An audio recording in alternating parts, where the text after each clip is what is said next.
श्रोताओं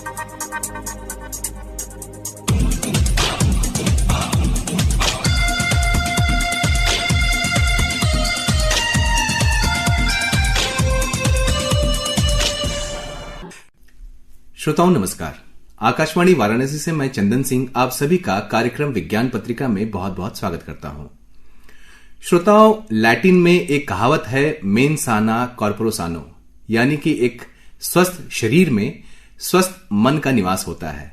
और अगर हम स्वस्थ मन की बात करें तो स्वस्थ मन से ही हमारा समाज स्वस्थ होता है, क्योंकि हमारे आसपास का वातावरण जो है उसी से ही विकसित होता है और हमारे द्वारा बनाया जाता है। तो हमारा मन क्या है और इससे संबंधित तमाम जानकारियों के लिए हमारे साथ स्टूडियो में उपस्थित हैं डॉक्टर लक्ष्मण जी यादव। आप IIT BHU में मनोचिकित्सक के तौर पर कार्यरत हैं। सर, हमारे स्टूडियो में आपका स्वागत है। थैंक यू, धन्यवाद। तो मेरा पहला सवाल आपसे यह है कि आप एक मनोचिकित्सक हैं और आप IIT BHU में कार्यरत हैं, तो इसके पीछे का क्या रहस्य है? क्योंकि दोनों अलग अलग हैं। मैं अगर बात कहूं तो जी, IIT BHU एक संस्था है जहां पे हम प्रौद्योगिकी की बात करते हैं, टेक्नोलॉजी की बात करते हैं, और एक मनोचिकित्सक जो कि एक कहते हैं कि आपके व्यवहार को बनाते हैं और वो एक डॉक्टर की तरह है। तो दो अलग अलग कार्य प्रणाली का यहाँ पे मिलन हो रहा है। आप उसके बारे में थोड़ा हमें बताएं। बहुत ही अच्छा प्रश्न है आपका। देखिए, जब आप IIT की बात करते हैं, हिंदुस्तान में जितने प्रौद्योगिकी है वहां पर क्या हाई लेवल ऑफ इंटेलिजेंस के लोग काम करते हैं जी। क्योंकि जब इंफॉर्मेशन एंड टेक्नोलॉजी की बात करते हैं तो रिसर्च बेस देखा जाए तो वहाँ पे हाई IQs वाले लोग ज़्यादातर रहते हैं, और जितना IQ हाई रहता है उतनी सेंसिटिविटी ज़्यादा हाई रहती है, ऐसा रिसर्च में पाया गया है। अच्छा जी जी। मतलब वो ज़्यादा संवेदनशील लोग होते हैं जिनको ज़्यादा हाई IQs, यानी जिसका ज़्यादातर इंटेलिजेंस ज़्यादा अच्छा होता है जी। तो ऐसे में देखा गया कि जो IIT के स्टूडेंट्स थे, not even Varanasi IIT BHU बल्कि ऑल ओवर इंडिया के जो स्टूडेंट्स हैं उनको कोई ना कोई स्ट्रेस है ना, क्योंकि आप ब्रेन की फंक्शनिंग हाई है तो तनाव भी ज्यादा रहेगा। वहां पे काम थोड़ा रिग्रेस तरीके से होता है, क्लासेस होती है लंबी लंबी, और जो कंपटीशन है उसको एक बड़े अलग तरीके से बच्चे उसको परसेप्ट करते हैं। तो वो सबका उनके ऊपर एक अलग से तनाव वाली स्थिति बना देता है। ऐसे में जरूरत पड़ती है कई बार काउंसलिंग की, प्रॉपर गाइडेंस की, सही क्लिनिकली डायग्नोसिस की, क्योंकि आप पिछले कई सालों से डेटा देखेंगे तो लगातार कुछ कुछ ऐसी घटनाएं हुई हैं, और मतलब जहां पे आत्महत्या जैसी और तमाम कई तरह की psychological issue, depression, stress, anxiety. तो इस चीज को ध्यान में रखते हुए सरकार ने इसको कदम उठाया और अलग अलग जो IITs हैं वहां पे इस तरह से मनोचिकित्सकों की नियुक्ति की गई, और वहां पे अपने सेवाएं देते हैं। और जिस तरह के भी समस्या होती हैं, जो मानसिक समस्याएं जो होती हैं, खासकर जो मन से रिलेटेड होती हैं, क्योंकि मेंटल हेल्थ आज के टाइम पे बहुत इंपॉर्टेंट है, तो वहां पे मदद की जाती है, दी जाती है जो स्टूडेंट्स की जरूरत है, और बड़ा कॉन्फिडेंशियल होता है। जी जी। अच्छा, मैं आपसे सवाल पूछना चाह रहा था। आम व्यक्ति है, एक आम इंसान है, उसका एक मस्तिष्क है और एक होता है मन। तो आप मनोचिकित्सक होने के नाते आप मन को कैसे परिभाषित करेंगे? मन क्या है? देखिए, मन की जब हम बात करते हैं तो मन एक बहुत बृहद है, बहुत बड़ा है, और मन में कई सारी चीजें होती हैं, जैसे कि विचार है ना, आपकी संवेदनाएं हैं, आपकी स्मृति है, आप क्या सोचते हैं, किस तरह की धारणा रखते हैं, आपकी भावनाएं कैसी है, ये सब मन के ही अंतर्गत आते हैं। अच्छा, संपूर्ण मन जो है इनसे बना हुआ है जी, है ना। अगर जो हम उसको लेवल पे देखेंगे तो एक कॉन्शियस, सब कॉन्शियस और अनकॉन्शियस होता है। अच्छा, है ना, अर्धचेतन और चेतन और चेतन, तो ये इसके लेवल हैं जी, राइट। तो जब हम मन की बात करते हैं तो मन एक ऐसा चीज है जिसको आप सिर्फ महसूस कर सकते हैं, आप उसको छू नहीं सकते। जैसे होता है ना, दिमाग और मन की बात जब लोग करते हैं, मस्तिष्क और मन, तो जैसे कि मोबाइल है आपके पास ना, तो मोबाइल जो हार्डवेयर है उसके अंदर जो सॉफ्टवेयर है वो मन है, और जो हार्डवेयर है वो आपका मस्तिष्क है। तो मन में ये सारी चीजें आती है, जितने आप सोचते हैं, आप डे टू डे लाइफ में, रूटीन में जो आप अपने आप को एडजस्ट करते हैं, आप आए दिन जो चैलेंजेस को फेस करते हैं, वो सब मन से संगठित होकर के ही आप कर पाते हैं। आपका मन, शरीर, आत्मा का तीनों जो अलाइंड होती है, वो जब तीनों एक सही दिशा में संगठित होगा तो उसी के आप बेस पर आप डेली बेसिस पे आप व्यवहार करते हैं, लोगों से मिलते जुलते हैं, तो इसमें सारी चीजें आ जाती हैं। अच्छा, आपने यहाँ पे हमें जो हमारा मन है उसके बारे में आपने बताया कि उसमें 3 चीजें हैं, उसके 3 भाग हैं, जिसे हम कहते हैं कि कॉन्शियस, सबकॉन्शियस और अनकॉन्शियस। जी, तो इन तीनों के बारे में थोड़ा विस्तार से हमारे देखिए, जब चेतन मन की बात करते हैं, कॉन्शियस, जैसे अभी मैं आपसे बात कर रहा हूँ तो मैं कॉन्शियस हूँ, यहाँ पे चेतना का इस्तेमाल अब कर रहा हूँ मैं, यहाँ पे मेरा जागृत है मेरा चेतन मन। कुछ चीजें जैसे आपने मुझसे पूछ ली है ना, कोई ऐसे जो मेरे मन में तो है पर थोड़ा उस पर जोर डालूंगा तो निकल करके आ जाएगी।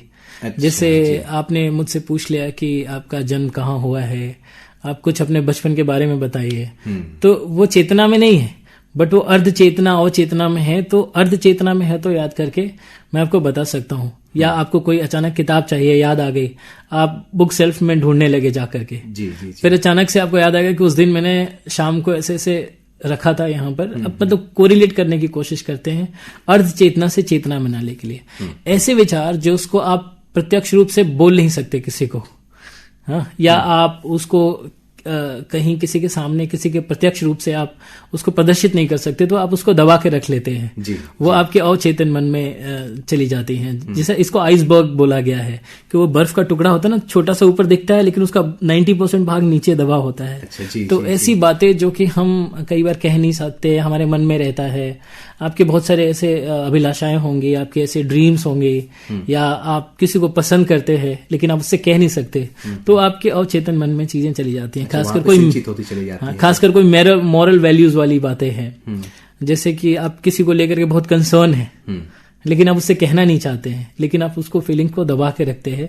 तो जितनी ऐसी चीजें जिसको आप व्यक्त नहीं कर सकते वो आपके अवचेतन मन में जाकर के तो रहती है। ये तो बात हो गई कि मन और उससे संबंधित जो उसके जो परत हैं, जिसमें हम कॉन्शियस, सबकॉन्शियस और अनकॉन्शियस माइंड की बात करते हैं। अच्छा, आप मनोचिकित्सक के तौर पर कार्यरत हैं, तो मन से संबंधित कौन कौन सी समस्याएं होती है, थोड़ा इसके बारे में प्रकाश डालेंगे। देखिए, मन की जब हम बात करते हैं तो जैसे मैंने आपको कहा कि अगर जो कोई ऐसा इंसान है जिसके अंदर किसी तरह की मानसिक समस्या आ रही है जी, या कोई ऐसा सिचुएशन जहां पर आप डील नहीं कर सकते, तो वहां पे आप थोड़ा परेशान होने लगते, स्ट्रेस आने लगता है जी। तो उसमें आपके 3-4 चीजें डिस्टर्ब होती हैं। सबसे पहले आपका परसेप्शन है ना, आपके विचार है ना, आपके थॉट लेवल पे, आपके फीलिंग लेवल पे है ना।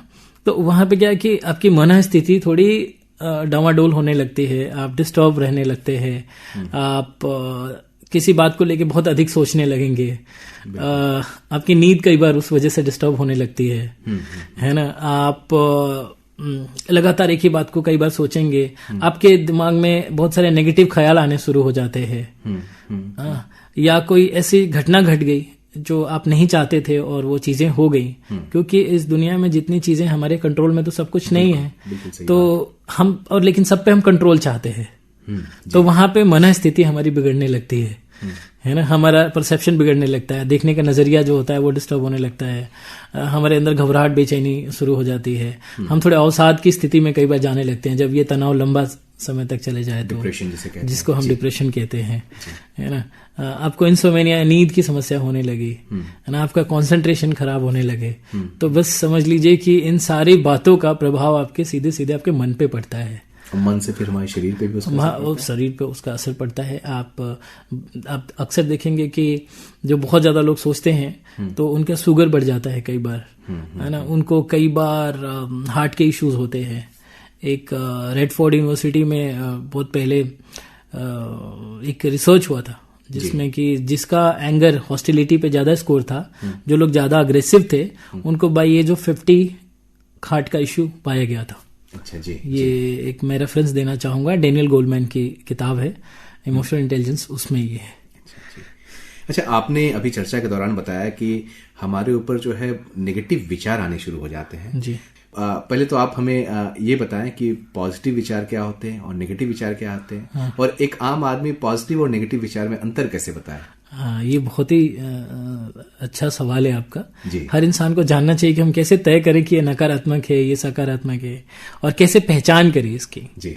तो देखिए, अगर जो मैं साइकोलॉजी या मनोविज्ञान की भाषा में बात करें तो 4 Ds होते हैं, जिसमें हम कहते हैं डिस्ट्रेस। इंसान बहुत ज़्यादा उत्तेजित रहने लगता है, परेशान रहने लगता है, डिस्ट्रेस आ जाता है उसके अंदर।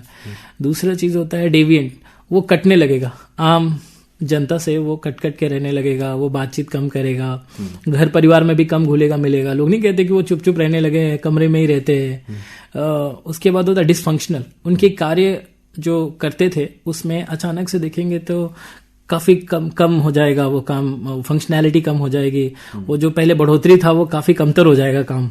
जिस काम में वो 8-8 घंटे कर लेते हैं, 1 घंटे में उनका कंसंट्रेशन खराब होने लगता है, उनकी प्रोडक्टिविटी लो होने लगती है। चौथा है वो डेंजर। अगर जो ऐसी स्थिति बन जाए तो वो खुद के लिए भी खतरा हो सकता है, सामने वाले के लिए खतरा हो सकता है। कुछ ऐसी बीमारियां होती हैं, मनोरोग, जैसे कि सिजोफ्रेनिया है जिसको मनोविदलता कहते हैं, बाइपोलर है या मैनिया है, तो ऐसे में थोड़ा सा डेंजर की स्थिति बन जाती है। उसके अलावा बहुत आम भाषा में कहूँ तो आप यूं समझ सकते हैं कि जैसे कि 3 चीजें हैं। पहली चीज ये है कि आपका जो पर्सनल लाइफ है उसमें आप सही तरीके से एडजस्ट नहीं कर पा रहे। आपकी प्रोफेशनल लाइफ है, लोगों से लड़ाई हो जा रही है, या वहाँ पे सही तरीके से एडजस्टमेंट नहीं बना पा रहे हैं। पहले वहाँ पे सब कुछ ठीक रहता था, अब उन लोगों के बीच में अब आपको डिस्टर्बेंस क्रिएट हो रहा है। तीसरी सोशल लाइफ, आपकी अगर सोशल लाइफ भी डिस्टर्ब होने लगे, यानी इस तीनों लाइफ के बीच में आप अच्छे से एडजस्ट नहीं कर पा रहे, पर्सनल, प्रोफेशनल और सोशल, तो समझ लीजिए कि आप कहीं ना कहीं डिस्टर्ब होने लगे हैं और आपको काउंसलिंग की जरूरत है और वहाँ पे आपको मनोचिकित्सक से मिलना चाहिए। अच्छा, विचारों का हमारे ऊपर कितना प्रभाव पड़ जाता है, हमारे मन के ऊपर कितना प्रभाव पड़ जाता है? देखिए, विचार से ही हमारे जीवन की एक उत्पत्ति होती है। आप किस तरह के विचार रखते हैं, कहते हैं कि एक इंसान अपने विचारों से जाना जाता है, क्योंकि विचार अच्छे होंगे तो आपका व्यवहार भी अच्छा होगा, आपकी मनस्थिति भी ठीक रहेगी। तो आप क्या सोचते हैं ये बहुत मतलब ये ध्यान देने वाली बात है। आप छोटी मैं यहाँ पे थोड़ा क्या सिर्फ आप जो सोचते हैं या फिर आप अपने मस्तिष्क और मन में क्या प्रवेश करने देते हैं वो भी मैं इंप्रेशन बहुत इंपॉर्टेंट है। अगर जो मैं आपको सच बताऊं तो हमारे ब्रेन में एक स्टैटरम होता है। स्टैटरम क्या करता है, किसी भी चीज को लेकर के एक इंप्रेशन बिल्ड कर देता है, लर्न बिहेवियर, मतलब जो हम सीख लेते हैं वो एक बार जाकर के उसमें वो स्टोर हो जाता है जी। और हम जान जाते हैं, जैसे एक बार जिस रास्ते आप चले गए आपको याद रह जाता है कि हाँ यही रास्ते से मैं गया था। तो ऐसे में क्या होता है कि जो आप इंप्रेशन ब्रेन को दे रहे होते हैं, आजकल क्या है ना कि मैक्सिमम लोग ना एक्शन लेने से पहले रिएक्शन ज्यादा देते हैं। कोई विचार आएगा तो उसको लेके पहले वो नकारात्मक सोचते हैं, क्योंकि हमारी सोसाइटी में हर चीज को लेकर के ना एक नकारात्मकता हमारे अंदर वो डाल दी जाती है। बचपन से ही होता है। जो भी आपने कॉन्शियस, सब कॉन्शियस, अनकॉन्शियस की बात करी ना, तो हमारे अनकॉन्शियस में इतना कुछ नकारात्मक भरा हुआ है कि दिमाग का पहला जोर नेगेटिव पे ही जाता है। कोई भी आप बात सुनते हैं तो आप उसके ऊपर ये नहीं देखते हैं कि सच्चाई क्या है इसके अंदर, किस बेसिस पे कह सकते हैं कि जिसके अंदर एविडेंस, सबूत क्या है इस चीज के पीछे। आप सबूत नहीं ढूंढते हैं, आप सीधे विचारों में जाते हैं। और एक दिन में एक इंसान के अंदर आपको पता है कितने विचार आते हैं? 60 से 70 हजार। और मैक्सिमम वो सिचुएशनल होते हैं। अगर जो आपके जिंदगी में कुछ थोड़ा सा नेगेटिव हुआ, जो कि हमारे जीवन का हिस्सा है, पॉजिटिव है तो नेगेटिव भी है, लेकिन पहले लोग क्या रिएक्ट करते हैं कि अरे ऐसा हो गया तो फिर ऐसा हो जाएगा, फिर एक लूप में फंस जाते हैं और एक कुचक्र बन जाता है, विशियस सर्कल जिसको इंग्लिश में कहते हैं। जैसे कुचक्र में आप फंसे तो आप एक के बाद आप नेगेटिव सोचते चले जाते हैं, और जैसे आप नेगेटिव सोचते हैं आपका जो कॉन्सेंट्रेशन है वो धीरे धीरे कम होने लगता है। और कॉन्सेंट्रेशन कम होते ही फिर क्या, एक्सीडेंट के चांसेस बढ़ जाते हैं, आप चीजें भूलने लगेंगे, है ना, आपके काम कार्यशैली है वो कम हो जाएगी, मन कम लगेगा, भूख प्यास कम लगेगी। तो सोच से चीजें शुरू होती है और वो काफी, अगर जो लंबे समय तक लेके चले गए तो फिर वो आपको सोच काफी हद तक बीमार कर देता है, मनस्थिति आपके मन को बीमार कर देता है। अच्छा, रोजमर्रा की जिंदगी में अगर बात करें तो एक आम व्यक्ति के मन मस्तिष्क में कई विचार आते हैं, कई भावनाएं उत्पन्न होती हैं, और कई बारी उन भावनाओं को वो दबा देता है। हो सकता है कि इसके पीछे सामाजिक परिवेश जो बन करके आया है कि कथन है ना कि मर्द को दर्द नहीं होता, या लोग क्या कहेंगे। हाँ, लोग क्या कहेंगे कि जो है मर्द होकर के रोता है। और महिलाओं के लिए भी कुछ ऐसा कहा गया है कि आपको जो है बहुत कुछ सह लेना है, आपको जो है चुप रहना है, वहां पे नहीं बोलना है। तो क्या इसका प्रभाव उनके मस्तिष्क, उनके मन पर पड़ता है, और ये क्या मतलब आगे चल करके ये घातक हो सकता है? बहुत घातक हो सकता है। ये जो दबाने वाली प्रवृत्ति है ना, ये बहुत डेंजरस स्थिति में लेके चली जाती है। कई बार आत्महत्या तक बातें चली जाती हैं जी। देखिए, आप दबाने जैसी कोई चीज होती नहीं है। जहां पे आपको लगता है कि आपको बात करनी चाहिए, वहां पे आपको खुल के अपने विचारों को रखना चाहिए, सामने वाले तक वो बात पहुंचानी चाहिए। क्योंकि कहते हैं ना कि बात करने से ही तो बात बनती है जी। जहां चाह वहां राह। अगर जो आप चाहते हैं कि जिंदगी आपकी अच्छी रहे, सही रहे, आपकी मनस्थिति ठीक रहे, तो सबसे पहले बातों को दबाना नहीं, क्योंकि आज दबाएंगे, जब आप कोई बीज बो देते हैं ना तो धीरे धीरे वो अंकुरित होता है, फिर वो बड़ा होता है। तो अगर जो आप कोई नेगेटिव बीज अपने मन में बो देंगे, कल को बड़ा होगा और पेड़ का रूप धारण करेगा तो बहुत मुश्किल हो जाएगा आपके लिए जी। तो ऐसे में आपको जरूरत है कि आप लोगों से जाके कहिए, कोई चीज नहीं ठीक लग रही है तो उनसे आप जाके कहिए। लोग दबाने लगते हैं, छुपाने लगते हैं, भागने लगते हैं, इससे तो कोई समाधान निकलेगा नहीं। मुझे लगता है कि लोगों को खुल के बात करनी चाहिए, और आप उनसे नहीं कह पा रहे हैं तो आप किसी काउंसलर के पास जाइए, किसी साइकोलॉजिस्ट के पास जाइए, मेंटल हेल्थ प्रोफेशनल के पास जाइए, उससे आप विचार करिए, क्योंकि वो उस चीज का एक्सपर्ट है जी। वो आपको सही समाधान निकाल के देगा। अगर जो आप लग रहा है कि आप इस तरह से आप द्वंद में फंस गए हैं और आप सही तरीके से सोच नहीं पा रहे हैं, तो आप जरूर वहां जाइए, आपको एक नया इंसाइट मिलेगा। जैसे कृष्ण और अर्जुन का देखेंगे, अर्जुन भी तो एक टाइम पर स्ट्रेस में आ गए थे, बहुत बड़े धनुर्धर थे, लेकिन उनको कृष्ण की जरूरत पड़ी। कृष्ण ने उनके पहला, हिंदुस्तान में कहा जाता है कि वो पूरे वर्ल्ड में वो पहला काउंसलिंग किया था श्री कृष्ण ने अर्जुन का, और फिर देखिए 18 दिन उन्होंने क्या लड़ाई लड़ी। तो ये जीवन भी एक लड़ाई की तरह है, और आपका कोई एक कृष्ण होना चाहिए। यहाँ पे मैं श्रोताओं को ये बताना चाहूंगा कि अगर जो भी आपकी मन में विचार हो, उनसे आप अभिव्यक्त जरूर करें और लोगों से बात करें। हाँ, फिजिकल होने की जरूरत नहीं है उसके लिए, एक बिल्कुल भी नहीं। अच्छा, मैं यहाँ पे ये जानना चाहूंगा कि जो एक आम आदमी है, वो कैसे पहचान पाए कि उसकी मनोस्थिति जो है अभी ठीक नहीं है, या उसके आसपास के लोग जो हैं। मैं तो दोनों संदर्भ में मैं जानना चाहूंगा कि अगर मैं डिप्रेशन में हूं तो मैं कैसे पहचानूं उसे, और मेरे आसपास के लोग हैं वो कैसे पहचाने कि ये जो है ये डिप्रेशन में है, इसे अभी जो है एक अलग तरह के एनवायरनमेंट, एक अलग तरह के जरूरत है इसकी। जरूरत है, हाँ बिल्कुल बिल्कुल।